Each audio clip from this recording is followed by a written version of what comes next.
You might be lying in bed now, the blanket warm against your shoulders, the air still and dim around you. Maybe there's the faint hum of something in the background, a heater, the wind outside, the quiet of a house at night. You're settled in, your breath steady, your mind already slowing its pace. Tonight, I'll take you somewhere far from this room, into a place of stone walls, narrow windows, and heavy gates. It is not the bright and bustling castle of storybooks, filled with music and feasts and brightly dressed courtiers. It is the same castle, but in a different time, not in the days of celebration, but in the days of waiting and worry. The walls are the same, the towers stand tall, but every movement inside is slower, quieter, more careful. You don't need to hold on to every detail as we go. The story will be here whether you follow it to the end or drift away into sleep. Each sound, each image will flow gently into the next, unhurried, steady, until the present moment gives way to the distant past, and you find yourself there walking its corridors, climbing its steps,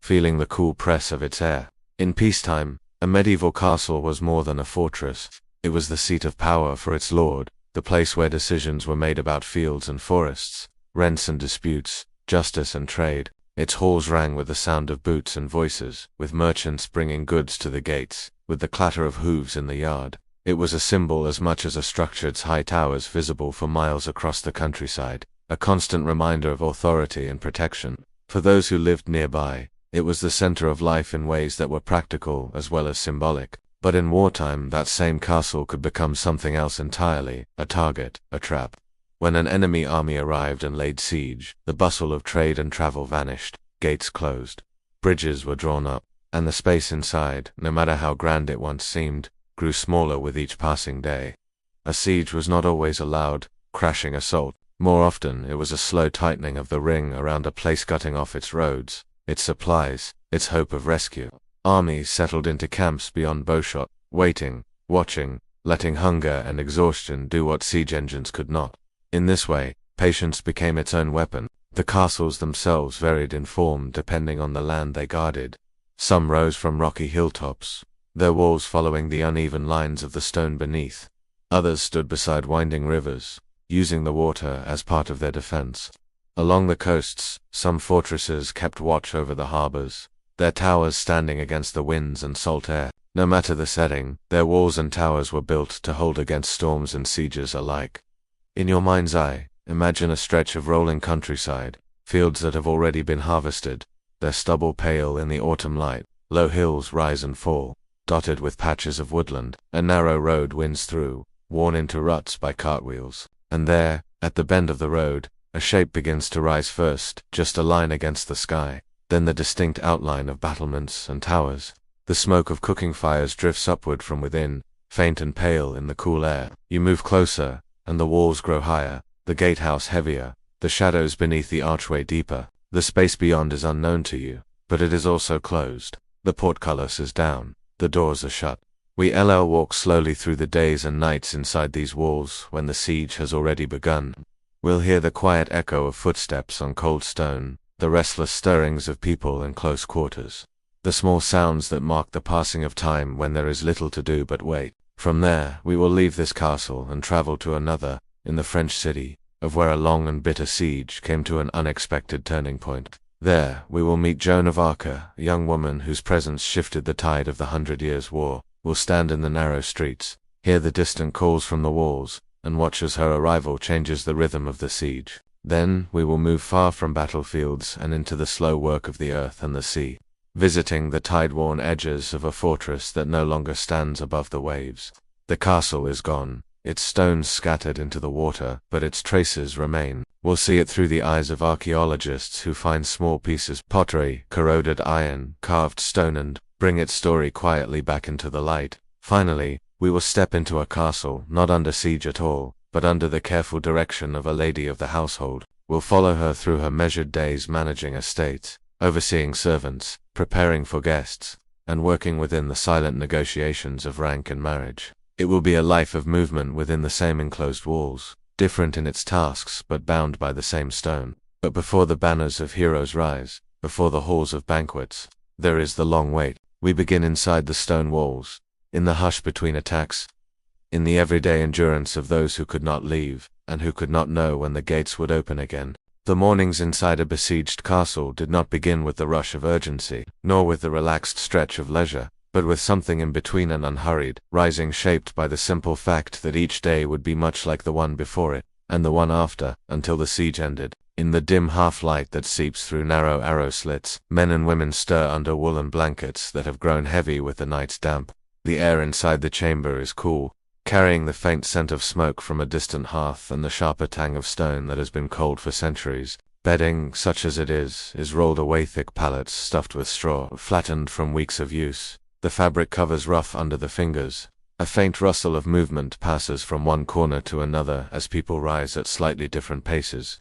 Some sitting for long moments before moving further, others stretching stiff limbs with quiet groans. Boots are pulled on slowly, the leather stiff from damp and wear, laces drawn tight with the small creak of strain. The floor underfoot is unyielding, stone smoothed in places by many years of steps. Still cool enough that the first contact sends a shiver through bare soles before the socks and boots take the edge away. Dressing is an unremarkable task, but it is one of the few constants. Coarse wool hose pulled up over calves, sometimes prickling against the skin. A linen tunic that might still hold the faint chill of the night settling against the body with the weight of familiarity. Belts tightened until they sit snugly at the waist. Leather straps fastened across the chest to hold what will be carried that day, whether it be a pouch, a dagger, or part of a guard's kit. The sounds of these motions layer together quietly: the thump of boots on the floor, the faint rasp of leather sliding through a buckle, the gentle exhale of someone tying a final knot. There are small universal gestures that repeat themselves in the gloom. A man adjusts the strap of his sandal, bending low so his knee almost touches the floor. Another rubs at his eyes with the heel of his palm, still half caught in the fog of sleep. Someone coughs softly into the crook of an arm, the sound quickly swallowed by the stone around them. Here and there, a murmur of greeting passes between two people, low and without expectation of reply.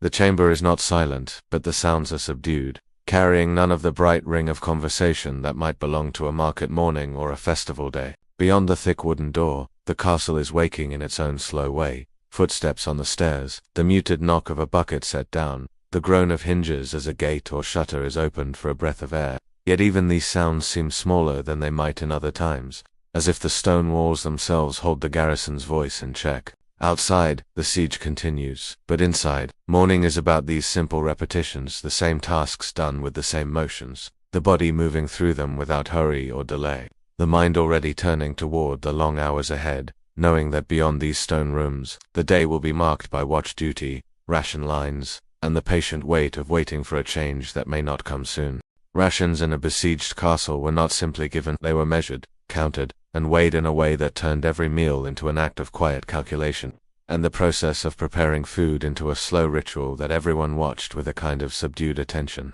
In the low light of the storeroom, lit, perhaps by a small wavering oil lamp set on a shelf, sacks of grain stand in a neat line against the wall, their tops bound with coarse cord. The air is dry and faintly dusty here, carrying the scent of chaff and the subtle sweetness of stored wheat. One by one, the sacks are opened and a wooden scoop is pressed in, the scrape of it against the grain sounding soft but distinct in the stillness. The portion for the day is counted out into a smaller container, each measure taken with the same careful motion, the same pause to level it before it is tipped into a waiting bowl or pot. There is no rushing, the slowness is deliberate, both to conserve supplies and because there is nothing to be gained from haste. Hard bread, baked weeks ago and kept dry, is brought out in round loaves whose crusts are dense and pale. A long knife moves through them with effort, the blade squeaking faintly against the hardened surface before breaking through into the dense, slightly crumbly heart. These loaves are cut into smaller and smaller wedges with each passing day, the pieces now thin enough that they sit lightly in the palm.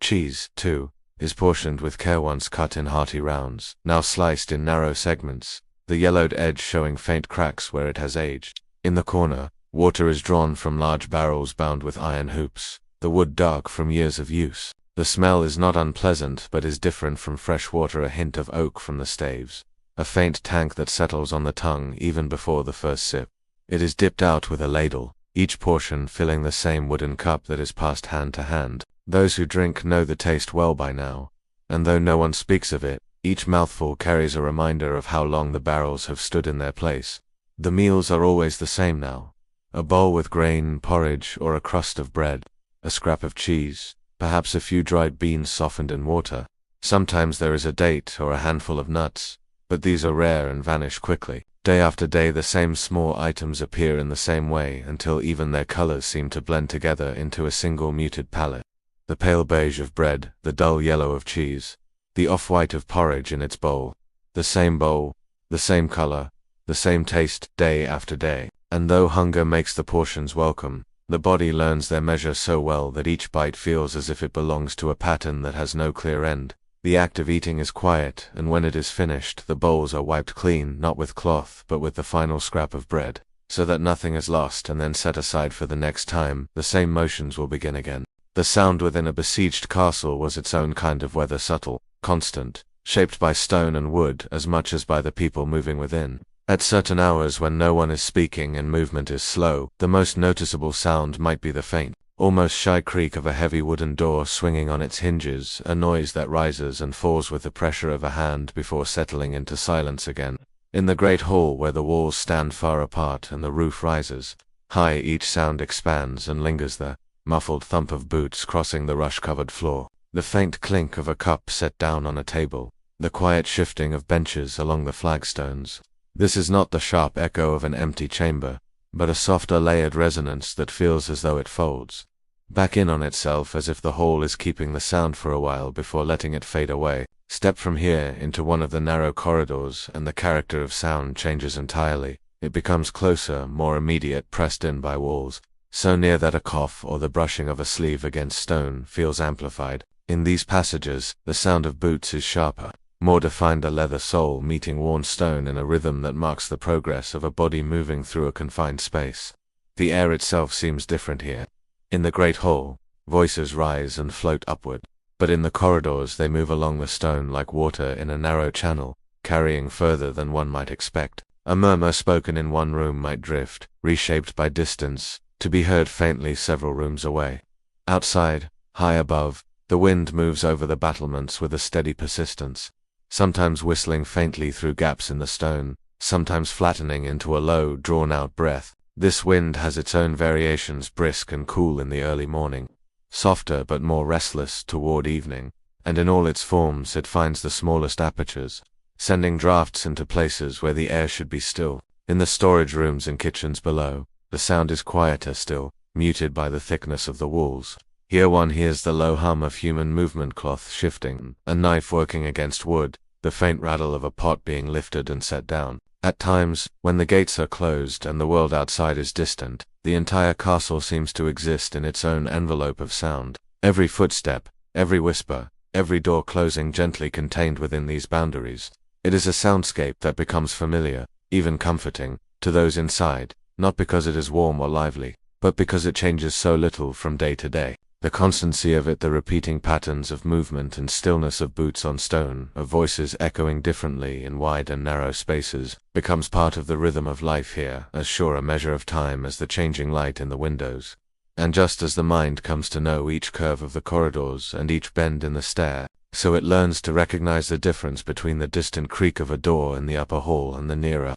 softer sound of a latch lifting in the room just beside you. In this way, the castle's sound and space are inseparably one shaping the other, each one defining how the people within experience their long days of waiting. The walls of a besieged castle had their own kind of gravity, not simply the physical weight of stone, but the way they held a man in place for hours at a time, the way they framed the world outside into narrow slices seen between. A guard taking his post here knew the weight of his own equipment as an unshifting companion. The spear balanced along the inside of one arm, its shaft smooth but faintly rough in places where countless hands had gripped it before, the shield hanging from its strap or resting against the hip, its wooden body covered in leather and edged in metal, heavier than it first seemed when taken from the rack. At the start of the watch, the burden might feel like little more than an extension of the body, but as the hours lengthen, the shoulders notice the pull, the forearm feels the quiet throb of keeping the spear steady, and the back settles into a stiffness that comes from standing in one place for too long. Beneath the weight is the air brisk and unobstructed, moving across the battlements without regard for the men posted there. It is a sharper kind of wind than the one found in the courtyards or chambers below, for here nothing breaks its path, and it comes straight to the skin, cool in the morning and with a dry edge in the afternoon. Standing still makes it seem colder, so that a man might shift from one foot to the other, not for comfort but to bring a faint warmth back into his legs. When he lifts his eyes outward, the view is not the rolling countryside of peace, but a ring of distance marked by the signs of the enemy. Fires burn far enough away to be no immediate threat, their smoke rising in thin, steady trails that catch the light and drift into the open air before fading. Sometimes the wind carries the faint scent of those fires, a dry wood smoke with a hint of something less pleasant, perhaps meat roasting over a campfire, or the acrid tang of burned refuse. The land between is quiet in a way that does not invite ease. Movement is rare, and when it comes it is slow, deliberate, distant enough that its purpose cannot be guessed. Above it all, life unrelated to men goes on a hawk gliding overhead, wings outstretched, its motion unhurried as it traces a wide arc against the pale sky. Occasionally it tilts, catching the light along the curve of its feathers before drifting out of sight beyond the far wall.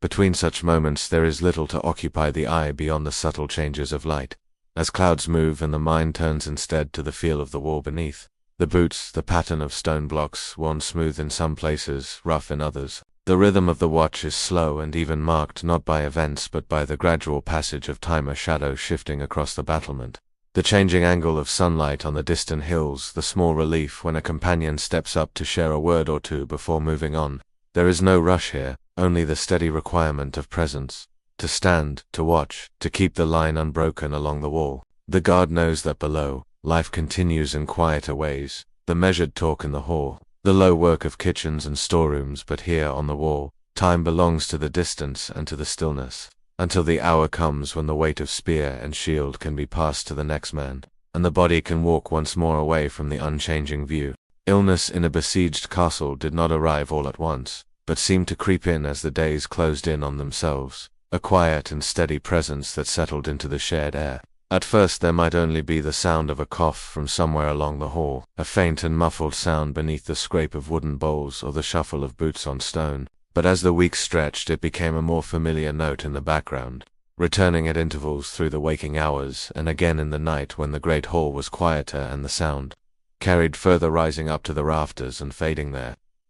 The air itself seemed heavier, not with smoke or cooking, but with the simple fact of so many people breathing in the same enclosed spaces. Warmth mingling with breath and the faint dampness that comes from bodies at rest in close proximity. It carried more than just the heat of the hearth. There was an undercurrent that told of days without fresh wind, of doors kept closed against the cold or against danger, of the same corridors, walked again and again by the same tired steps. Within this closeness, small sicknesses moved with a kind of slow inevitability, a sore throat here, a fever there, a skin that felt warm to the touch though the air was cool. There were no great alarms raised. Those inside the walls had seen it before, knew it as part of such times. The way the seasons brought not only snow or rain but ailments of their own. Somewhere in the quieter spaces, a chamber at the far end of a corridor, a curtained corner of the hall. Those too weak to work or stand were laid on simple bedding, their days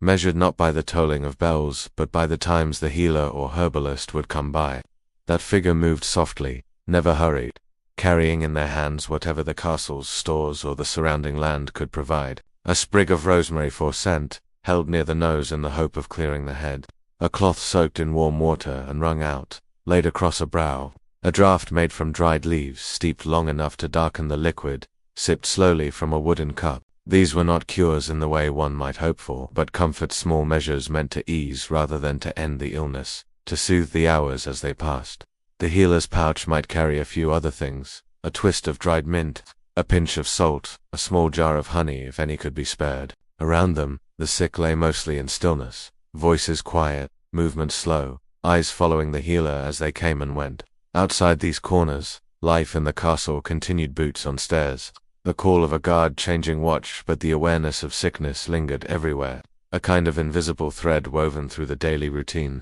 even though Stillwell might feel the weight of it in the way they breathed a little deeper when near the open air at the top of the wall, or in how they paused before taking the last piece of bread from a shared plate. There was no panic, no sudden rush for remedies, only the steady, resigned knowledge that in the close quarters of a siege, the air was as much an enemy as the forces beyond the gates. In the first days of the siege, there was a certain tautness in the air, a readiness, born from the sudden shift into this state of waiting and defense. A resolve that held people upright in posture and clear in voice, as if each were determined to be seen and heard, carrying their share of the strain. Conversations, though not loud, were frequent, passing between guards in the courtyard, between servants in the kitchens, between those who crossed each other in narrow halls. Small exchanges about supplies, about weather, about what might happen next, and always there was a glance at the walls, as if measuring them anew. But as the days stretched into weeks, and the shape of life became smaller, confined to the same rooms and the same walks, that brightness began to dim,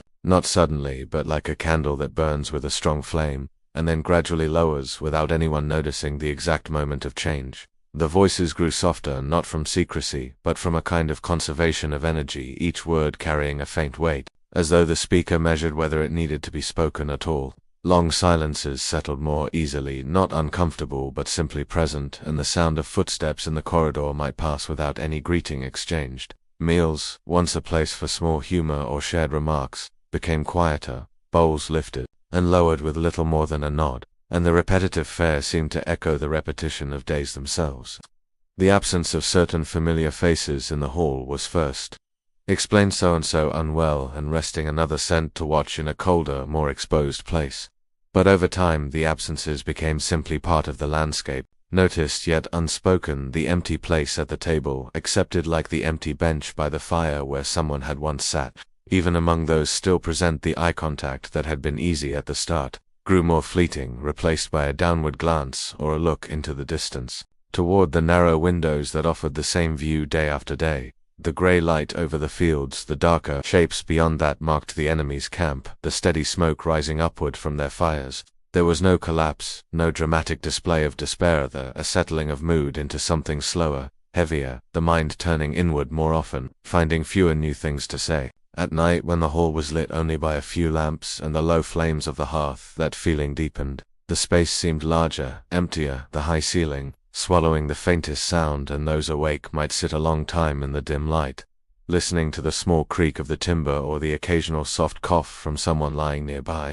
In such moments, the siege was not only outside the walls, but also within them, shaping the rhythm of breath, the length of a pause before speech, the choice to speak at all, until the atmosphere itself seemed as much a part of the castle as the stone and the wind that touched it. The night settles over the castle like a heavy cloak, its weight not oppressive but certain, the kind of stillness that holds everything in place, at least for a little while. The courtyards are empty now, the day's small movements and murmurs folded away into corners, and the great wooden gates stand closed, their iron-bound faces catching what little light remains from the last torches along the walls. The flames there move fitfully, bowing and flaring with the wind that slips over the battlements, sometimes carrying with it a scent from beyond, smoke from the enemy's watchfires, faint yet distinct, mingling with the dry tang of cold stone. In the high towers, sentries lean against the crenellations, their eyes adjusting to the deeper shades of the surrounding land, where the fields, once bright with color, are now reduced to shapes and outlines in muted grays. Inside the keep the halls have quieted. The earlier stir of boots and muted conversation has faded, replaced by the occasional shift of someone settling more comfortably on a bench, the gentle rasp of a chair leg on the floor, the hollow crackle from a low burning hearth. Beyond the walls, the town lies under the same stillness, its narrow lanes dark and untold, doors barred from within, the few lights that burn shuttered against the wind. In this suspended moment, the siege feels like a story paused in the middle, all the pieces in place but unmoving. Food stored, guards stationed, walls unbreached, an enemy waiting in the same patience. Yet somewhere beyond this night, in another place where stone walls rose against the threat of attack, the same long stillness would be broken not by the slow attrition of waiting, but by something unexpected, something that would turn a siege into a moment remembered for centuries. The air here remains unmoving, the torches continue to gutter in their iron brackets, the silhouettes on the battlements remain still but far away in the streets of. There will be a different sound, a different light, a different kind of night, one that will carry the footsteps of a figure, whose arrival will shift the weight of a war. And so as we leave this castle to its quiet watch, we turn our thoughts toward that other place, where the siege will not end with quiet fading into more quiet, but with the steady, deliberate stride of history advancing through the narrow lanes, wrapped in the banner of a cause and the calm certainty of a voice that will call others to follow. You might imagine yourself approaching the city of on a muted morning, the kind where the clouds sit low and seem to press their pale light down onto the earth. and the wind carries not a sharp chill, but a slow-moving coolness that settles into your cloak and lingers there. Ahead, the walls rise steadily from the ground, not in sudden majesty but with the weathered patience of stone that has been there for generations. Their surface uneven where old repairs have left pale patches among darker blocks, and at the base, where the road bends toward the gate, puddles hold still water that faintly mirrors the outline of battlements above. From this outer edge of the siege-bound city, the soundscape is layered in distance, the low murmur of voices from the guardroom at the gate, the hollow call of a crow from somewhere beyond the ditch, the slow, deliberate knock of a hammer on wood where a carpenter fits a new brace into the gatehouse doors, and as you pass the threshold beneath the gate arch, the air shifts subtly, carrying with it the scent of smoke from cook fires deeper inside, tinged with the faint dryness of stored grain, a smell that clings in narrow passageways. Within the first streets, cobbles shine with a thin dampness left from the night, their surfaces smoothed by years of feet and cartwheels. And here the pace of movement is neither hurried nor entirely still. Two women lean together under the overhang of a wooden eave, speaking softly while one adjusts the basket at her hip. A boy passes, balancing a clay jug carefully with both hands, his steps short and measured, as if aware that each drop spilled cannot be replaced easily. A baker, standing in the dim doorway of his shop, saws through a crust of bread that resists the blade, the sound a dry rasp in the cool air, and he sets the slices aside with care, each one smaller than it would have been in other seasons. Further along, a soldier leans against a post, his boot braced on the stone step behind him, tightening the leather straps that hold his shoes in place, the movement unhurried but purposeful, his gaze drifting toward the narrow strip of sky visible above the rooftops. The sound changes as you move from the wider space near the market square into the tight, shadowed lanes here. The echo of footsteps seems to linger, the stone and timber walls holding on to each noise a little longer, and the voices, when they come, seem closer, more present, even if the speaker is just around the bend. Yet there is no pressing crowd, only a steady trickle of movement, each person intent on their task, each route already well worn by repetition. For in these days of siege, patterns have hardened and the unfamiliar has become rare. Still, the river cuts through the city as it always has, its surface a muted silver beneath the shifting sky, carrying slow barges that move against the current with a kind of stubborn grace. Men stand at their prows with poles, pushing against the shallows, their shoulders leaning into the effort, while at the banks, fishermen repair nets with practiced hands, their fingers finding knots by feel, glancing only now and then toward the water's edge. The air here smells different, fresher in one breath, brackish in the next, and you can hear the soft slap of water against wood, the gentle creak of rope as a mooring line shifts. Even under siege, the river remains a lifeline, and though fewer boats come and go, it still offers the city a quiet sense of connection to the world beyond the encircling lines. Back in the streets, you notice how the same cobbles repeat, how the same walls frame your path, how the same faces pass with the same expressions. And the days themselves seem to turn like a slow wheel, not marked by sudden change but by the subtle deepening of the season, the trees outside the gate shedding another layer of leaves,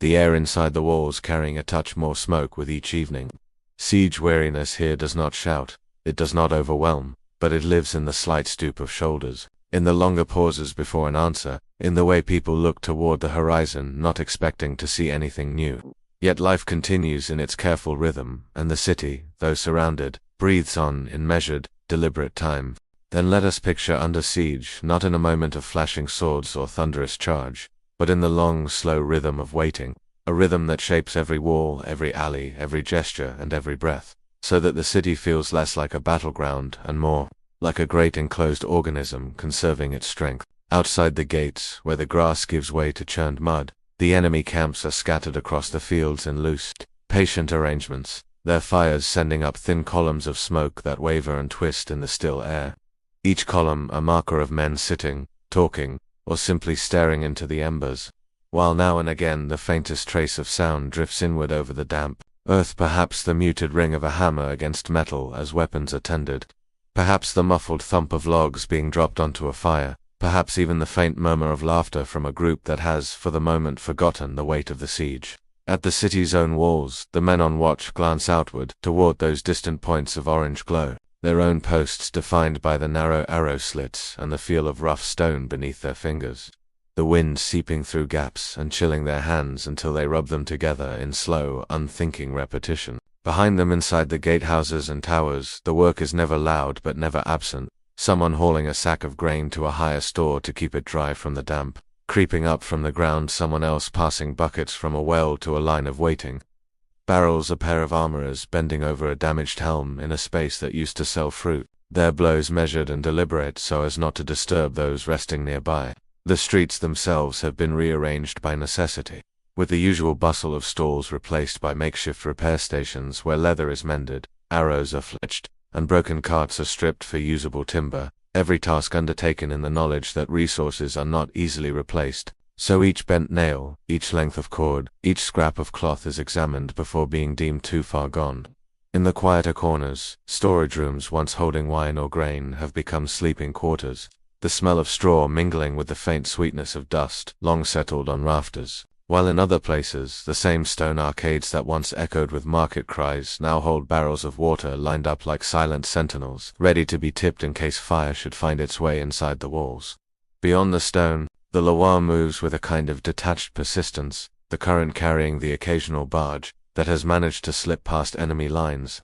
its hull scarred from years of use, its crew quiet and watchful, and along the banks, fishermen tend to net even now, their fingers deft despite the cold, because hunger will not wait for peace. Along the main thoroughfares, where the cobbles are worn smoother by centuries of feet, people pass with a certain measured pace, as if walking too quickly would disturb the fragile balance of the city. An old woman with a bundle of herbs under her cloak, a boy carrying a message tucked inside his belt, a soldier adjusting the strap of his boot, as he leans against a wall that has stood for generations. Over it all hangs the muted palette of the season, bare branches rattling softly in the breeze. Beyond the gates, the damp gleam of rain-darkened stone, a sky that seems to hold its light at a distance, never quite brightening, but never entirely dark. Here and there, birds have made their nests in the sheltered crooks beneath eaves, their quiet rustling a reminder that life persists even in siege, though the rhythm of that life is altered, slowed, made deliberate by necessity. Inside the great hall, the sound shifts again, quieter, more enclosed footsteps, softened by rushes underfoot, the occasional cough or low exchange of words echoing farther than expected, bouncing off stone and wood, until it feels as though each small sound has grown in size. The atmosphere is not one of panic, but of endurance, a kind of communal exhale that has lasted days and will last days more, for there is no certainty as to when the pressure will lift, only the shared knowledge that each moment must be met with the same steady care, the repairing of the wall, the rationing of the stores, the slow tending of the sick. In this way, under siege becomes less an isolated event and more a long drawn-out season, each day much like the last, each change measured in the smallest increments, a new crack in a shield, a loaf of bread made with a little less flour, a shift in the wind that carries the sound of the enemy closer or farther, and so the city waits, a living place folded inward on itself, holding warmth where it can, sheltering its people in the careful arrangement of rooms, corridors, and watchposts, even as the fields outside bear the marks of another presence, another patient, a patience that mirrors their own, so that in the stillness of evening, when the light falls flat against the stone, and the first torches begin to burn, the two camps, one within, one without, seem to share the same quiet endurance, though for entirely different ends. Then the first whispers of Joan moved through, not in a rush, not with any trumpet blast or official proclamation, but like a thread of warmer air in a cold room, subtle enough that at first you could not tell if it was truly there, and yet before long, you found it touching the edges of every conversation. In the guardroom, where men sat with their backs to the wall and their spears leaning within easy reach, a soldier with a scar down his cheek told anyone who would listen that she rode better than any knight he had ever seen, though when pressed on how he knew this, he admitted it was from a man who had met someone on the road who claimed to have seen her ride past. In the market, thinly stocked as it was, a merchant arranging jars of dried beans in neat rows between interruptions from customers, lowered his voice to say she spoke like a priest, with the kind of certainty that made you want to believe even before you understood the words, and then he looked around, as though even repeating such a thing might somehow draw attention from beyond the walls. At the well in the square, where water drew people together more surely than any marketplace in those days, a woman pulling up a bucket said she had seen the girl in a dream, wearing armor that caught the sunlight, and though the woman's hands were chapped from cold, there was something about the way she held the rope that made her story feel as solid as the stone lip of the well itself. These fragments traveled in no single direction,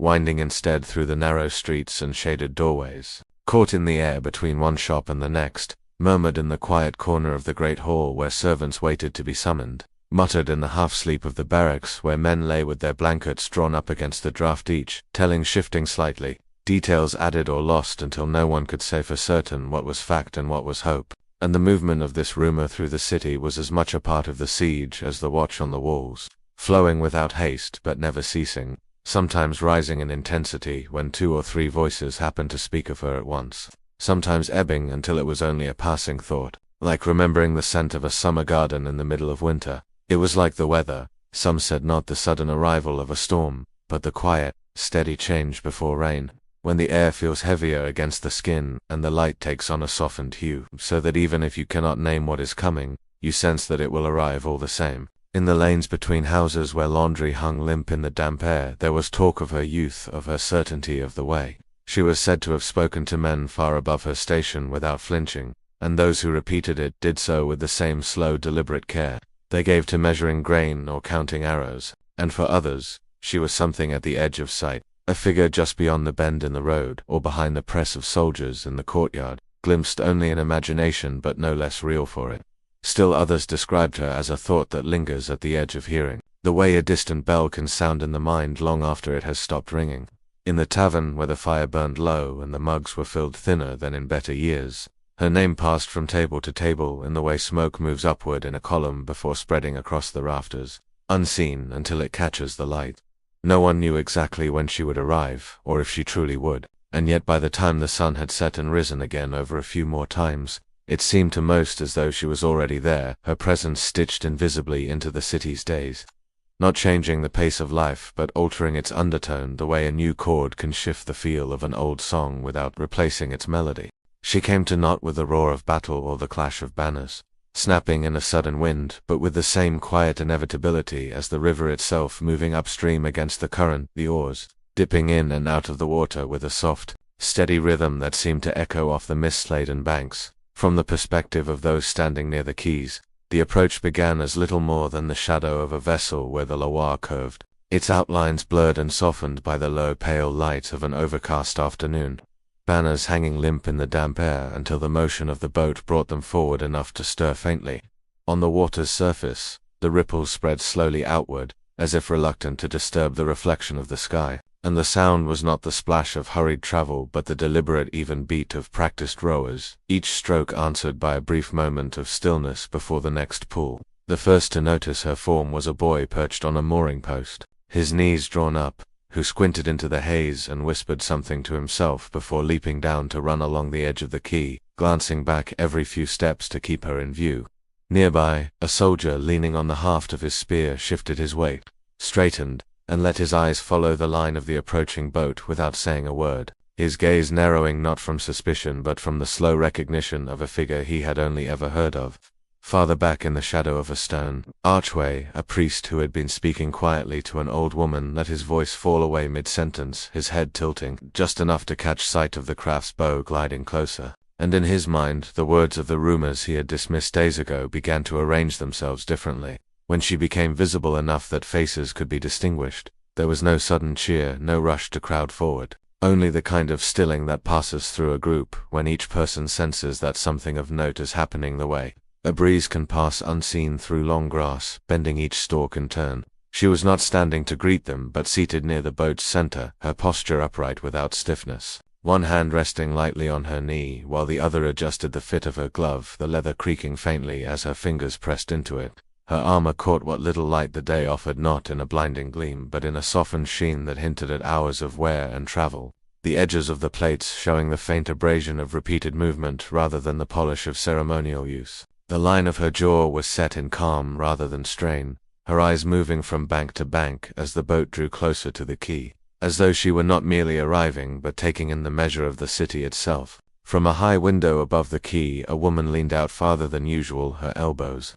resting on the sill, watching without speaking, as if she knew that even a whispered comment might feel like a disruption to the scene. Down in the street behind the quay, men paused in their work, some standing a little straighter, others turning slowly to face the river without quite realizing they had stopped whatever they were doing. The priest in the archway stepped forward, but not all the way to the water's edge. his hands folded loosely before him, his expression neither reverent nor skeptical, but quietly attentive. As the prow of the boat touched against the timbers and the oars were lifted dripping from the water, she stood, the movement smooth, without the hesitation of one unused to such footing, and when she stepped onto the quay, the rhythm of her armored boots against the damp wood was unhurried, almost meditative, each contact producing a sound that was more muted than sharp. Softened by the moisture in the air, she looked neither to the left nor right for the first few steps, her gaze forward. But as she came further onto the quay, her eyes met those of the soldier still holding his spear, and he inclined his head in a gesture that was answered not with a nod but with the faintest narrowing of her eyes, a sign of acknowledgement too subtle to break the quiet of the moment. A child, perhaps the same boy who had run along the quay earlier now, lingered only a few paces away, his curiosity plain, his hands clasped together, as though to keep from reaching toward the unfamiliar gleam of the armor. She did not speak to him, yet her pace slowed fractionally as she passed enough to suggest she had noticed. Behind her the boatmen began to secure the craft, their movements making more sound than she had in her entire crossing from river to quay, the thump of rope on wood and the creak of wet timber filling the spaces between footsteps. Higher up the slope from the quay, in a lane that led toward the heart of the city, shutters opened more than usual, faces lingering at the edges of the frames as though drawn not only by her presence, but by the manner of it steady, unforced, as if she were walking into a place she already knew or one that had been waiting for her. And though no words of welcome were shouted, though no crowd pressed close, there was in the air that same sense which had carried in the whispers before her something like the pause before rain, the quiet shift in the weight of the day that tells you change is near, even if you can not yet see it. It began, almost without notice, the way the air in a room feels subtly different after a window has been opened just a little, a shift to slight to measure yet undeniable once you sit with it. And so it was in the days after she stepped from the riverboat and onto the quay. The first signs came in the bodies of the men along the walls, whose stances lost some of the slow stoop born of long hours in the wind, shoulders angling back more often, the halves of spears gripped with a touch less slackness. And though no one remarked on it directly, those who passed by noticed that the long idle moments, when eyes wandered and weight sagged to one hip, were less frequent. In the streets, the voices of those at their work seemed to hold a fraction more resonance, not louder exactly, but steadier, with fewer dropped words trailing away into silence. A mason repairing a cracked parapet took a little longer before lowering his tools for a rest. A group of boys sent to carry water up to the wall found themselves quickening their steps, not as if racing under orders, but with the simple energy of having somewhere to be. In the great hall where rations were issued and the sound of scraping bowls had lately been the loudest, thin conversations grew a shade more animated, an exchange of nods lasting just a beat longer before each man returned to his seat. Even the meetings called in the upper chamber, where captains and priests leaned over the long table to mark the city's gates and watchtowers, stretched a little deeper into the night, the oil lamps burning lower as thoughts were weighed more carefully, ideas given more air before being set aside or kept. She did not dominate these councils with speeches or proclamations, and yet the pattern of them shifted questions, drew more deliberate answers. Men lingered after to speak in twos or threes before heading to their posts. On the narrow walks that ran along the ramparts, the watch rotation began to fill more quickly, with fewer excuses offered for those hours when the wind came sharpest, and the enemy's campfires burned low. And between these larger movements lay the smaller gestures, the ones not recorded but felt. One morning she paused in the market square where a mother bent over her daughter, tying a frayed cord around the child's sleeve. Without calling attention to herself, she bent just enough to place her gloved hand lightly on the child's head. Not a formal blessing so much as a recognition, her lips moving in a brief murmur before she stepped away. At Vespers she was seen not at the fore with the clergy but a few rows back, standing quietly, her gaze lifted yet unmoving, as though the act of presence itself was her offering. In the hall she once accepted half a loaf from a weary baker's boy with the same manner she might have taken it from a noble's hand, tearing it into two pieces to share with the man seated nearest, whose surprise was swallowed quickly into a murmured thanks. None of these moments were spoken of loudly, and yet they traveled carried from lips to ear in the pauses between duties, retold without embellishment, for they needed none. In the outer wards, where before the days had bled into each other without change, there was now the faint sense that time was moving toward something rather than simply wearing on, though the enemy still held their lines, and the river still ran between. The sun rose and set as it had before, the same fires burned in the distance, but within the walls the air felt faintly taut, like a bowstring drawn but not yet loosed, and by the week's end, the watchers on the wall could no longer pretend not to notice it. Even in the stillest hours before dawn, when the only sounds were the lap of water and the occasional call of a night bird, the thought came unbidden to many. The lines around had not yet moved, but inside its walls, something had already begun to shift. It begins far from the sight of the sea itself, on ground that rolls gently underfoot in soft swells, the kind of low hills where grass bends constantly to the pull of the wind, and each step feels as though it might lead you to a crest from which the entire horizon will finally open. The air here carries only the faintest hint of salt, so faint you might almost imagine it until the breeze shifts, and the taste of it is unmistakable, as though the ocean is whispering ahead of you long before it allows you to see its face. And with that taste comes an awareness of the journey still ahead of the space between where you stand and where the water begins. The path is not a new one. Your boots find the shallow depressions worn into the earth by carts whose axles turned here centuries before, when this route led not to a ruin but to a living, fortified place, a point where ships could be seen from the watchtower and riders could be sent inland with news. Those tracks deepen in places where rainwater gathers, and here, as you step carefully, you notice that the grass thins, replaced by patches of compacted soil that remember wheels and hooves and the steady march of feet. The hills are not bare low shrubs cling in clusters, their leaves rattling like dry paper in the wind, and as you pass one you feel its branches scrape lightly against your sleeve. In the stillness between gusts you hear the quick rustle of something small, perhaps a hair slipping away deeper into the undergrowth. Ahead, the ridgeline hides what you know must be the first glimpse of the shore, and so your pace quickens without thinking, for there is a quiet pull to see what lies beyond, and then you reach that rise, the ground dropping suddenly before you, and there it is, the shimmer of water caught in a gap between the land folds, a long pale gleam stretched out so wide it forces your eyes to adjust, to stop trying to take it all in at once and instead follow one shifting glint at a time as the surface moves, restless even under what seems a calm day. Beyond that shimmer darker, heavier are the rocks of the headland, their jagged line, cutting into the brightness of the water, and farther still, so far that at first you think your eyes invent the shape, are the scattered remnants of the fortress stones, standing in no clear pattern, some leaning at improbable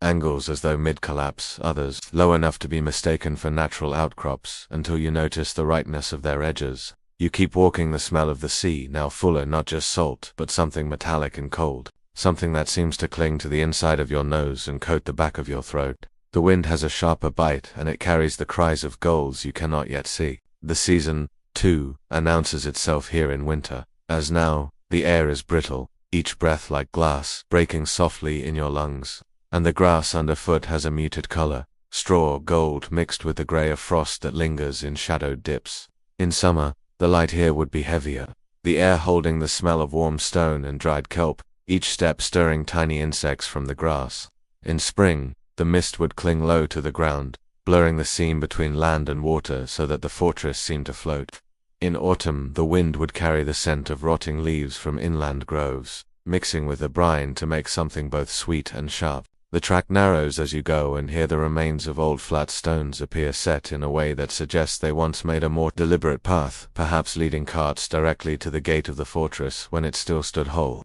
The edges of these stones are worn round, some nearly buried under moss, but they still guide your feet as if you are following instructions left by hands centuries gone. You crest another low-rise, and now the layering of the scene begins to unfold in full. First the sea, stretching out in a long, breathing expanse, shifting its colors from pale steel to deep green where the depth changes. Then the rocks, blacker up close, their surfaces slick in places with the sheen of water left by waves that reach farther in than you expect. And finally, above them, the bones of the fortress itself, walls that once defied storm and siege alike, now open to the wind from every direction, their shapes jagged and incomplete, yet still enough to suggest the mass and purpose they once held. A gull passes overhead, its shadow sliding briefly across the ground in front of you, and as you step onto the last stretch of path leading toward the headland, the wind strengthens, tugging at your clothing, pressing the cold through the weave of fabric to your skin, and you can almost imagine the figures who must have walked this way before you, not as ghosts, but as real men and women,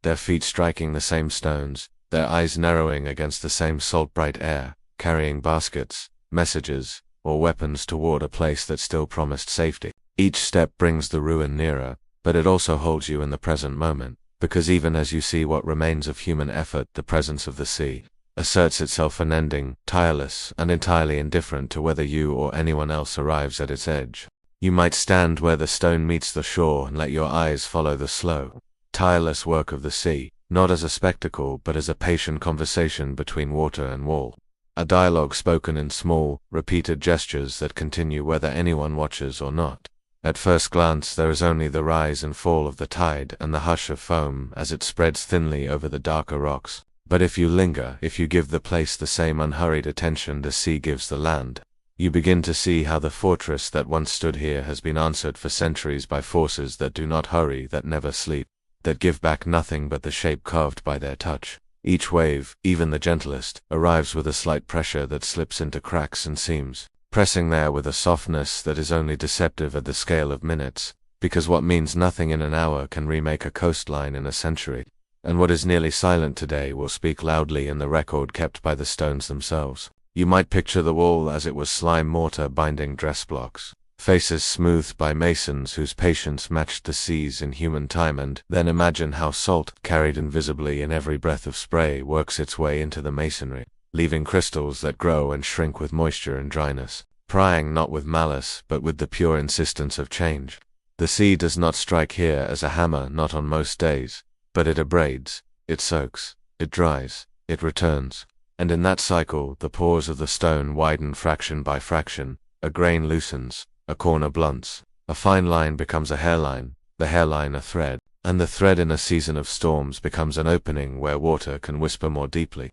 Think of frost too in colder months, when the same gap that held salt now holds a film of fresh water that freezes and expands, and with that expansion the wall relents just a little more. Not in a dramatic fall but in a tiny shift you would not see unless you had measured it the year before. And consider how the wind, which seems only to move the surface, carries with it fine grit from distant places, and that grit, flung constantly against the face of the remaining blocks, polishes what it touches, smoothing some planes to a quiet sheen while leaving the edges rounded, the inscriptions if any remain softened into unreadable shadows of letters. You may kneel and notice the base of a drowned stair now exposed at low tide, its steps rounded like river stones, not because anyone has walked them for centuries, but because water, impatient of corners, finds in every angle a place to swirl, to eddy, to suspend and drop tiny particles that sand a stone the way a slow hand sands wood. And where iron once served hinges, clamps hidden in joints, the sea has found a different route, entering through the smallest flaw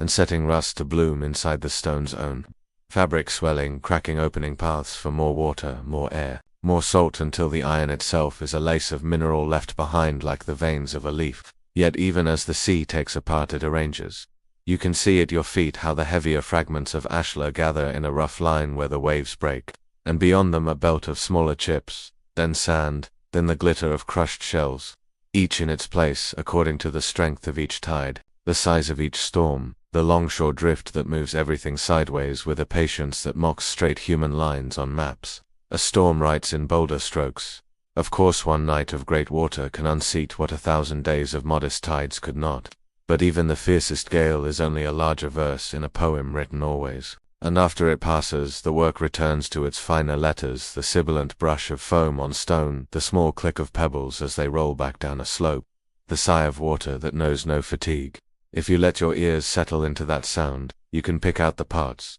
The wet slap of a wave striking a surviving face head on, the thinner hiss where water pulls through a crack to the other side, the glug of a pocket where air has been trapped and then released in a single soft bubble, the rattle of barnacles as shells knock together under a receding sheet, the faint chirr of periwinkles grazing in miniature along the tide line. These creatures, the small grazers, the weeds that snake into seams, the bored holes of shipworms in timbers long fallen, are part of the same slow agency, not hostile, not benevolent, simply busy, making a home in whatever the sea gives them, and therefore making the stone less wall and more shore. Look closely at a block that lies half submerged, and you will see the pale incrustations where calcified lives have layered one atop the other, a different kind of masonry, organic rather than quarried, holding firm against the current until it, too, is broken and swept aside to be layered anew where conditions suit. Above that same block, the lichen forms quiet constellations in greys and umbers when the stone is dry.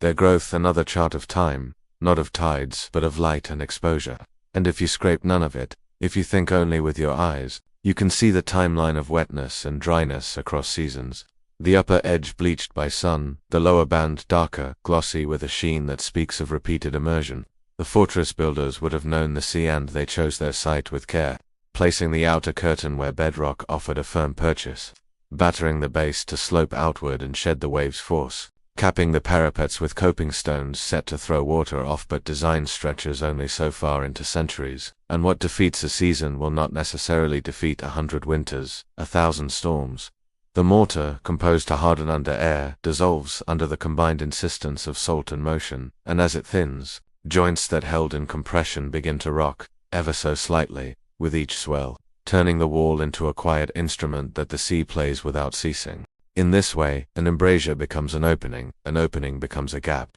admits more water and more air, and the sea, which respects no straight lines but its own horizons, encourages the place to become like the shore around it, irregular, indented, articulate with inlets and points. Sometimes, when you watch at a very low tide, you can see the neatness that remains under the water, the squared courses revealing themselves like a faded drawing, but when the tide returns, as it always does, it draws a veil, and the logic of the builders passes once more into suggestion. There is a human rhythm here too, woven into the sea's long pulse, the occasional visitor who turns a stone to read the past with fingertips, the archaeologist who sets pegs and takes measurements to capture the outline before another winter rounds it away, the fisherman who knows by experience how far the surf will reach on a stiff west wind and lays his nets to dry just beyond, the child who hops from block to block as if the placements were made for play. All of them are editors who add nothing and take nothing significant, yet they make the experience legible to themselves, and through them you can see how memory and erosion coexist, the mind adding back what the water erases, the water correcting what the mind too confidently restores. Perhaps you notice how the cliff above the headland sheds its own contribution to the sea's toolkits and stones leaving grains like time's fine dust, darker rocks shedding pebbles that become under the sea's careful teaching round and agreeable to the hand, and how those same pebbles in thousands, thrown forward and drawn back, grind at any foundation exposed to their passing, a patient milling that respects neither royal charter nor heroic tale. Consider also the way currents bend around protrusions, speeding up where the headland insists on its shape, and in that speed the water takes on a power that is not seen but is felt in the fate of the stones, eating a little more at corners that reach and protecting for a while the hollows that hide. The fortress learned these currents as a living place, placing stairs and sallyports where boats could land in certain weathers, shuttering them in others, but the sea cares nothing for lessons, only for continuities. And so where once a postern met a sheltered eddy, the eddy is now a churning notch, and the postern is a footing where kelp anchors in summer swells. You might think standing here of chronicles that mention storms, of a particular winter in which a tower lost part of its upper works, of a spring tide that took the outer gate, and how those lines in old ink now correspond to missing teeth in this worn jaw of stone. And yet the place does not present itself as ruin in sorrow, only as a shore in progress. The fortress faint within it, like a figure in an old tapestry whose colors are softer, but whose pattern still persuades the eye. The sea's patience is not cruelty, it is simply scale. And in that scale the wall and the wave are partners in making a future coastline. You and I will not seek a coastline in which this dressed stone will be sand again, its careful edges forgotten, its substance distributed along a beach where someone else, far hence, will press a heel and leave a shallow print that the next small wave will smooth. If you close your eyes, the fortress comes back in the smell of damp mortar and wet rope, but open them and give yourself to the present. The glint of water along the peeled face of a block, the transparent sheet that runs up and back with a soft shiver, the filament of foam that clings as if reluctant to release its hold, and you will understand that what made the place strong is the same thing that ensures its gentling. Contact, repetition, the steady meeting of elements. You might place a palm on the stone and feel it cool, the same coolness generations have felt, and in that touch there is an oddly comforting reminder that endurance is not immobility but adaptability, that the fortress has not failed so much as it has yielded in the only way anything yields to time. Piece by small piece, without spectacle, without complaint, until at last it becomes what surrounds it. The sea will continue tonight and tomorrow and in winters to come, and the work it does will remain mostly unnoticed, audible only in the even breathing of the tide that slips in and out of the broken arch where a doorway once framed the horizon. and when you finally step back from the edge and look along the curve of the bay, you might realize that the line of scattered blocks has already begun to read to your eye like a natural reef, serving the same function of breaking waves, gathering seaweed, giving perch to gulls, so that in a sense the fortress has merely changed its vocation, from keeping men out to calming water in, from bearing banners to wearing barnacles, from collecting rents and levies to collecting sand. And perhaps that is the gentlest lesson to carry away as you turn toward the path again. That the sea does not erase so much as it translates, and that what once was wall and watch will under the kind insistence of water and weather become shore and shelter, another quiet form of usefulness, beneath the same wide sky. It is easy, when standing on the ragged edge of these coastal remains, to imagine the sea as nothing more than a shifting, formless expanse, a backdrop to the human history that once unfolded here, but to linger long enough, truly still without the distraction of speech or movement, is to sense another story, one in which the sea itself has been an unhurried, relentless participant, a mason of infinite patience, who works without the sound of hammer or chisel, who never grows tired, never loses focus, and never hurries, yet who has already undone more than any army ever managed. It is a mason that works only at night, though not exclusively in darkness, for it is also busy under every daylight tide, but its finest work is done unseen, while the world above sleeps, and its tools are as subtle as they are devastating. Each waves lift and drop each grain of sand carried and set against the stone, each breath of salt-rich spray that sinks into the tiniest crack and leaves behind crystals that wedge wider with every drying sun. And the process is older than the fortress, older than any human hand that ever quarried these stones, because long before this place had walls, the same forces were already reshaping headlands and carving coves, adjusting the line where earth meets water, so that when people came and built here, they did so on land already claimed by a patient adversary, who would not protest a construction, would simply bide its time until the opportunity came to reclaim what had been briefly borrowed. The chronicles from centuries past speak of storms that seemed almost deliberate in their tempests that struck in midwinter when mortar was brittle from frost, surges that climbed higher than living memory recalled, breaking at the very base of the curtain walls, loosening blocks that had been immovable for generations, pushing salt water deep into storage vaults and stairwells, so that repairs were needed each spring, repairs which slowed over the years as the fortress' strategic importance waned, until one year, after a particularly violent gale, a section of the sea-facing wall simply collapsed into the shallows, its stones vanishing beneath the waves in less time than it had taken to quarry them, a loss that was accepted with a resigned shrug, because by then no garrison stood ready to defend this place, no lord counted on it for safety, and no fleet used its harbor. Now in the quiet centuries after its abandonment, the CS work continues with the same calm persistence. Barnacles have claimed the last submerged steps where soldiers once embarked for patrols, their calcareous shells gripping so firmly that even the pull of tides cannot unseat them, while long fronds of seaweed coil and sway like slow-moving banners around stones that once formed the fortress foundations. At high tide, cold water swirls ankle-deep around the lower fragments, numbing the skin in seconds and leaving a thin, sticky trace of salt when it retreats. If one were to kneel here, to touch the stone beneath that water, the texture would feel less like the crisp edges of carved masonry, and more like a river rock smoothed over, rounded, softened, blurred into something almost natural, as though the wall were being persuaded to forget it had ever been part of a human design. Above, gulls wheel in patient circles, their cries are part of the rhythm, carried in the same wind that drives salt-laden spray into the cracks of the upper stones, and in those cracks, minute crystals grow, their expansion so slight, so slow, that no single day's work is visible, yet over decades they will prise apart joints that masons once fit so precisely, and all of this is done without malice, without even intent. For the sea is not an enemy in the way a besieging army is an enemy it does not hate. It does not plan it, simply follows the logic of movement of tide and weather of lunar pool and seasonal shift, and within that logic erosion is inevitable. The records of old keepers of this coast note that certain winters brought the great hammers of the water, that shook even inland ground, storms that would cast boulders over the seawall and leave driftwood tangled in the courtyard gates, and each time such a winter came, the fortress emerged a little less intact, a little closer to surrender. Today, the surrender is nearly enough that a careful eye can forecast the remaining years before the last upright stones are toppled, before the foundation itself is submerged at every tide and the site becomes nothing more than a faint shape beneath the surface on a calm day. But there is no urgency in this knowledge, no reason to quicken the pace, because the sea will finish its work whether anyone witnesses the end or not. The patient mason has no need for an audience, and the ruins have no fear of being forgotten, for their memory will persist in maps, in stories, in the rhythm of waves, against the new shoreline, a shoreline drawn by the same hand that is even now as you stand here tugging infinitesimal grains from the crumbling edge and carrying them away to be set elsewhere. Perhaps some will settle in a quiet cove to the north. Perhaps some will be ground finer still and carried far beyond the horizon,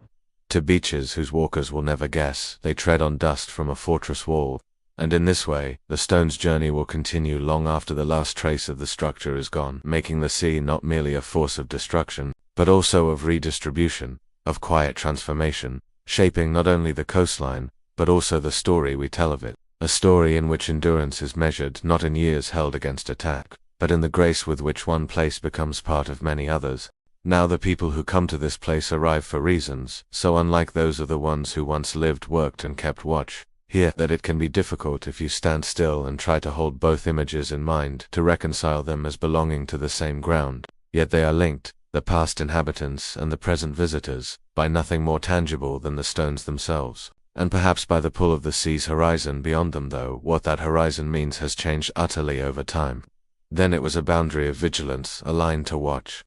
for sails that might bring danger or trade, a threshold crossed by warships and merchant cogs. Now it is a backdrop, a scenic line in a photograph, a shimmer in the corner of a tourist's eye as they lift a phone, to capture what they have already half decided they will see. The archaeologists are among the few who approach these ruins with something akin to the deliberate attention the old garrison once gave the place, though their purpose is not to defend but to uncover. Bent in slow, sustained postures, they work close to the earth, one knee sometimes in the dirt, one hand steadying a notebook or a photograph for reference, while the other brushes at soil with motions so small they might be mistaken for absent-minded fidgets, but are in fact the careful removal of centuries' worth of drift and debris. They murmur to each other not for secrecy, but because the act of speaking itself feels too loud in the presence of stones that have stood through tempests and silence alike. They note the angle of a wall fragment, the wear pattern on a threshold, the traces of a post hole, and they map it all against a plan that exists partly on paper and partly in imagination,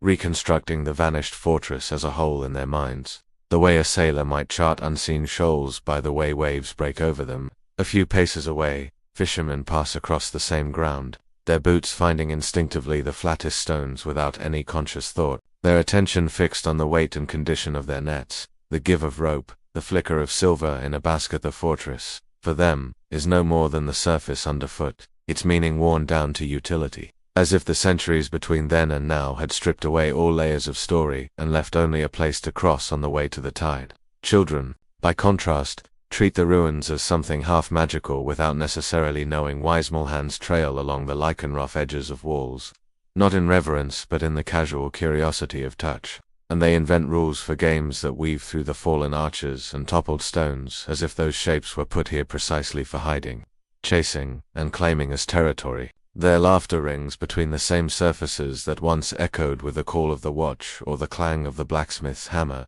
though the children are unaware of the echo's history. Tourists come, often in pairs or small groups, stopping at a polite distance from the walls, their cameras and phones raised, framing the ruins against the expanse of sea or sky. They take images quickly, efficiently, as if afraid to overstay the moment, and in doing so they capture only what the surface shows, a jagged outline, a suggestion of age, but not the stone's temperature under the hand, not the faint salt crust at the edges, not the smell of seaweed drying in the cracks. Most leave without stepping close enough to see the differences in texture between the inner and outer faces of the wall. The way the stones exposed to centuries of waves are almost polished compared to those that stood sheltered. Yet in the quiet between these modern comings and goings, if you stand where the courtyard once opened toward the gate, you can let the present dissolve into the past until the fishermen's footfalls become the measured pace of guards changing watch. The archaeologists' murmurs take on the tone of messengers exchanging news. The laughter of children blends with the shrieks of apprentices racing errands, and the clicking of a camera shutter feels not entirely unlike the sharp strike of a mallet fitting stone into mortar. You can imagine the day centuries ago when the fortress was alive with that bustle, with cooks moving between the kitchens and storerooms, Armorers clanging at their forges' sentries, calling down from the tower's merchants, unloading carts at the gate, and the sea beyond was dotted with sails both friendly and suspect. It is a ghost of a community, but not the mournful kind, more the living echo of patterns too ingrained in the stones to vanish entirely, so that even as the place changes hands from necessity to curiosity, from dwelling to artifact, it still knows the shape of a human presence, still receives footsteps with something like memory, as though the ground itself recalls who came before and quietly folds the new arrivals into its long unbroken record of visitors, whether they come armed with spears, with nets, with cameras, or with nothing more than the restless imagination of a child. Coastal twilight comes not in a sudden sweep, but as a slow, almost reluctant surrender of the day. A fading that begins so subtly you could almost mistake it for a trick of the eyes until you notice how the stones, slick from the day's salt spray, have begun to mirror the sun's descent in thin, wavering threads of gold and copper, each glint sharpening for an instant before softening again into the cooler shades of evening. The sea itself changes hue and voice, the pale blues and glassy greens of the afternoon giving way to a deeper, almost solemn indigo, its surface darkening, while beneath it the light still flickers in places, caught and refracted in the swells that curl toward the rocks. And with that shift comes a new register of sound, the waves now slower and heavier in their rhythm, as though drawing breath for the long night ahead, while the gulls, so insistent earlier in the day, wheel less and call rarely, their cries falling away until the air belongs almost entirely to the wind, which has begun to rise just enough to stir the hair and send a soft rattling through the seagrass along the headland. The fortress, half ruin, half enduring shape, takes on its own change of character in this light. The jagged edges of walls and towers losing their harshness as shadows pool in their hollows, and what was once merely a fragment of a curtain wall now looks almost whole again in silhouette.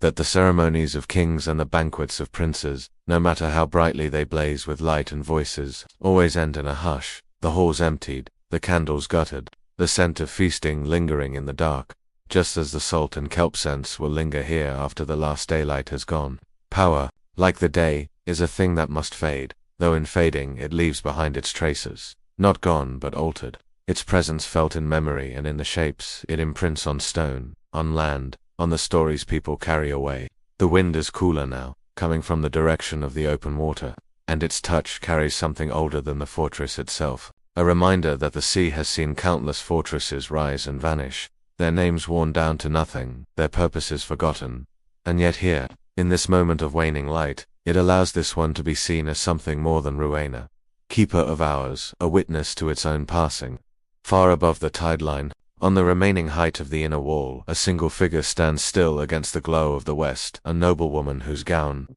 though plain for the sea air, catches the last ember of the sun so that for an instant she seems lit from within.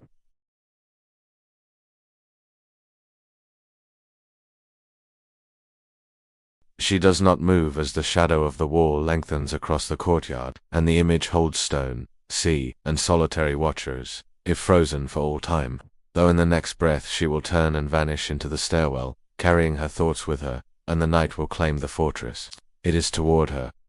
world of chambers and corridors, of guarded speech and quiet resolve, that we will step next, for her life is a different kind of stronghold, one built of duty and memory, and her presence here will become our path deeper into the heart of the castle's last story. The morning in her quarters begins, not with the abruptness of a shout or the clash of steel from the courtyard, but with a slow, almost reluctant unveiling of light, as if the day itself hesitates to intrude upon this private domain. Through the narrow slit of the window deep set in the thick wall, the light does not pour but filters, diffused and uneven, landing in pale pools on the mottled plaster, touching here the edge of a woven hanging, there the carved post of a bed, while the corners remain swaddled in the softer persistence of shadow, and the air holds a faint residual coolness from the stone that breathed in night's chill. The bed is large, its frame heavy oak, its hangings of thick wool and lined with linen, a weight that shelters but also roots the sleeper in place, and when she draws them aside, the folds fall with a muffled sound like a sigh,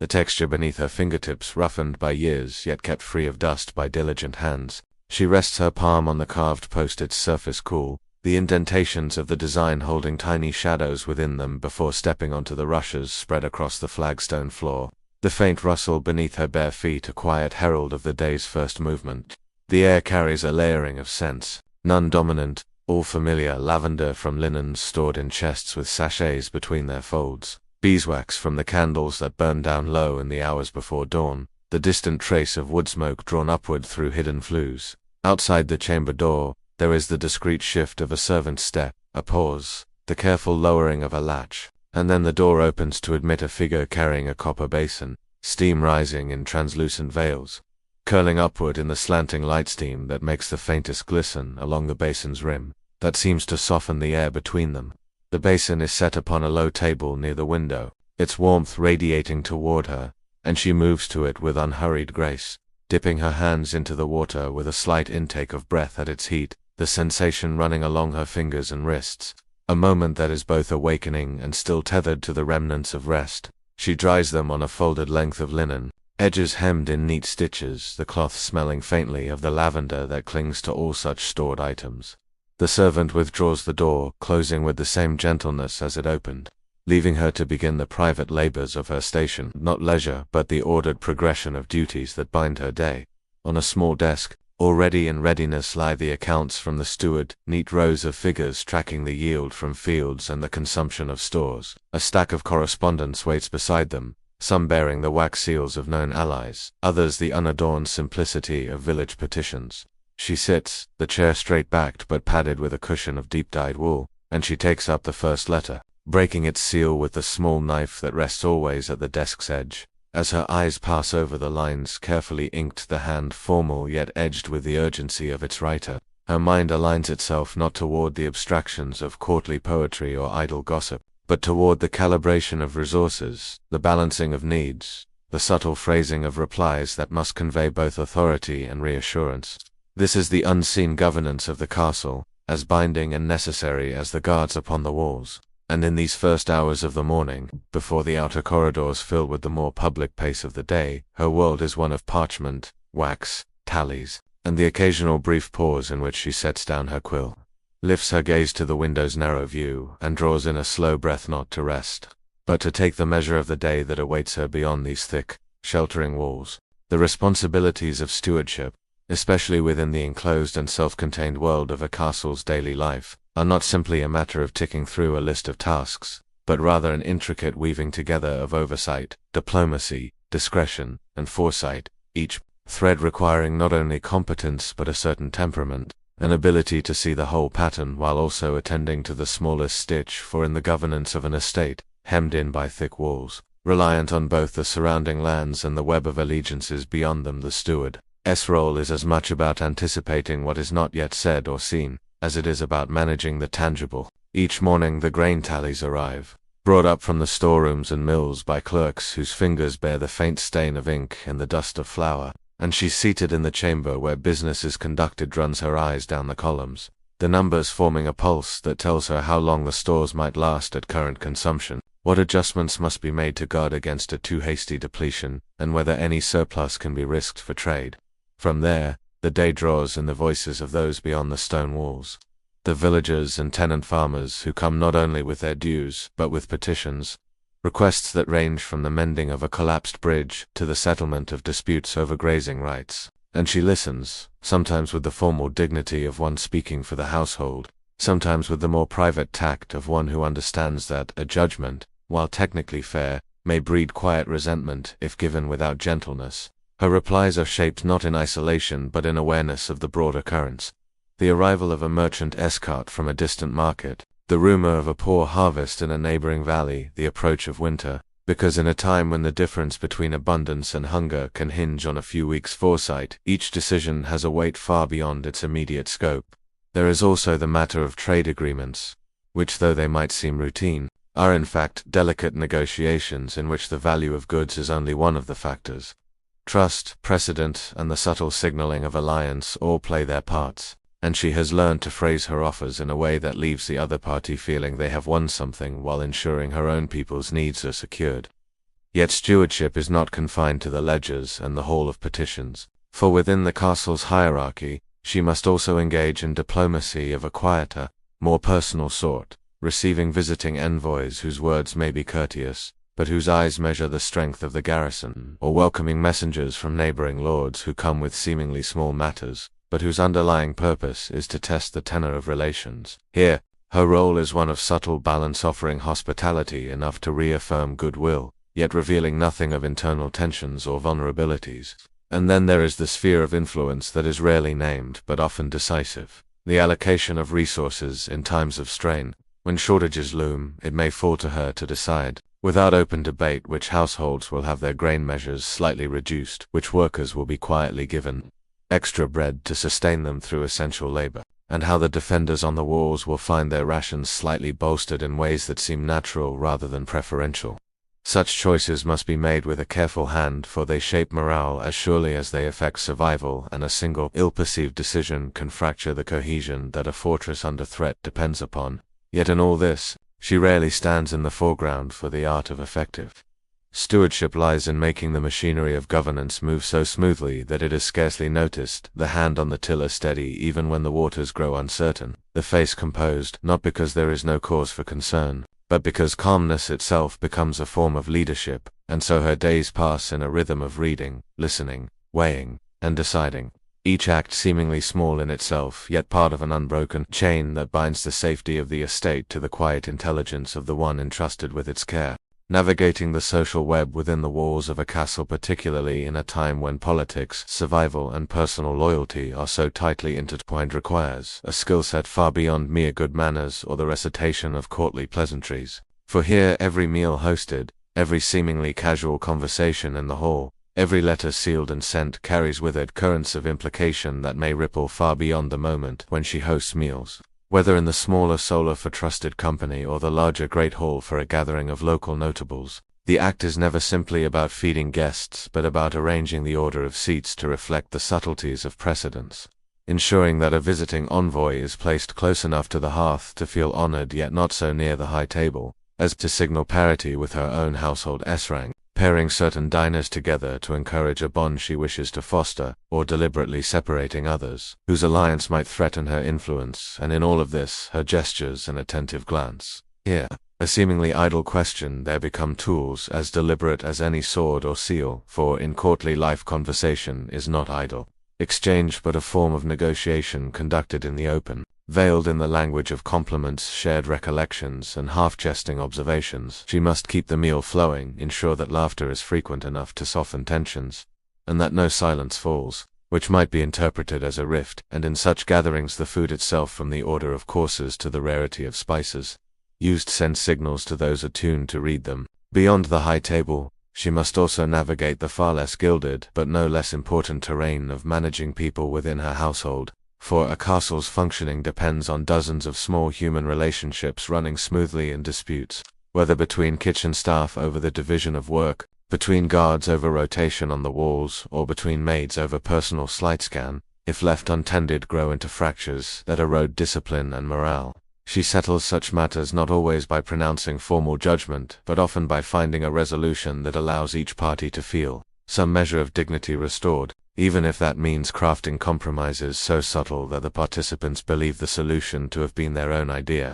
In uncertain times, particularly during siege or famine, the maintenance of morale is not a matter of inspiring speeches alone, but of ensuring that the fabric of daily life does not fray, keeping routines intact, ensuring that the rhythm of work and rest continues, offering small kindnesses or privileges that cost little yet mean much, such as allowing the children of the household an hour to play in the courtyard, or arranging for the minstrels to perform in the hall after supper. And then in the quieter hours, when the hall has emptied and the noise of the day has faded to the distant clink of armor or the scrape of a broom in the passage, she turns to the work that is perhaps most fraught of all: private correspondence, letters to allies or family that must often carry meaning in layers, for she writes knowing that the parchment may be read by other eyes before it reaches its intended recipient, and so her words are chosen to convey one message to the casual reader, and another more urgent or more personal to the one for whom it is meant. This may mean relying on shared phrases known only to them, on an agreed-upon code woven into the structure of the letter, or on the subtle placement of a seemingly irrelevant detail, a weather report, a reference to a past visit that signals a deeper truth. Such letters are folded and sealed with wax. the imprint of her ring both an assertion of identity and a small gamble on the loyalty of those who will carry it. For in the world she inhabits, information is as much a currency as grain or silver, and its safe conveyance is never guaranteed. Thus, every aspect of her social navigation, whether public and resplendent in the candlelit hall, or private and ink-stained at her writing desk, is part of a single, unending negotiation between appearance and reality, between what is said and what is meant, and she moves through it with the steady awareness that a misplaced word or a misread gesture could shift the balance of power in ways that might not be recoverable. Evening in her chambers arrives not as an abrupt curtain drop, but as a slow retreat, a deliberate unwinding of the long, taut thread that has carried her through the day, and the transition begins with small, habitual gestures that have become as much a part of her armor as the silk gown or the carefully measured words she has worn in the hall. A servant enters with the first of the candles, their narrow flames quivering in the draught before the shutters are closed. The sound of the wooden bar settling into place, sealing out the night air and the unseen press of the world beyond. The muted light now pulls in islands across the stone, making the tapestries on the wall seem deeper, darker, the embroidered scenes retreating into shadow as though unwilling to be witnessed at this hour. And she moves more slowly now, not from fatigue alone but from the permission, rare and precious, to let the mask of public composure loosen. She removes her rings one by one, placing them in a small carved box on the table, each piece of gold and set stone, a reminder of an alliance, a promise, or a transaction objects that carry stories she will not speak aloud tonight. Her hands, unburdened of their jeweled weight, linger on the polished wood of the table before she draws them into her lap, the stillness around her settling like a second skin. She does not pace, for that would betray unrest even to herself, but sits near the hearth, where the fire has been banked low, its light softening the hard lines of the chamber, its warmth drawing the scent of beeswax and old lavender from the stored linens. In this space, with the last of the day's petitions and negotiations behind her, thoughts begin to unspool in threads she does not share with any living soul, reflections that are neither entirely private nor entirely free of the audience. She always imagines the one that exists only in her mind, made up of ancestors whose portraits watch her from shadowed walls, of friends far away whose faces she sees only in memory, and of those whose eyes she has not yet met but whose judgment she already feels. She considers the castle itself, the way it stands against the wind, not defiant so much as enduring, its stones weathered not by one winter or one siege but by generations, and she feels a kinship with its slow, quiet resistance to change, even as she knows because she has seen it happen to other halls, other keeps that the day will come when its walls no longer ring with the sound of boots on the stair, when its windows are left unshuttered to the wind because no one remains to close them. She does not imagine this future with dread so much as with a kind of solemn acknowledgement, as one might regard the steady approach of a season still months away, invisible yet certain. And in this awareness she senses her own reflection, that she too will not always hold the place she holds now, that her name will in time be spoken less often, than perhaps only in passing, if at all, that the decisions which feel so pressing tonight will one day lie buried beneath the dust of other concerns, other rulers, other storms. This does not weaken her, for it is the truth she has always known in some form, but it does give her pause, a moment to weigh the difference between what can be preserved and what must be let go, between the duties she carries because they are necessary and those she clings to because they have become a part of her identity. Outside, the wind turns colder, pressing against the shutters as if testing their hold, and she wonders without fear whether some future wind will enter freely through these same windows when their wooden bars have long since rotted away, stirring dust instead of candlelight. She draws her cloak around her shoulders, not against the cold so much as for the comfort of its familiar weight, and lets the night settle fully. The last embers of the fire breathing low, the candle flames bending slightly with the draught that always finds its way in, as though reminding her that nothing, not even stone or resolve, can be entirely sealed away from the shifting world beyond.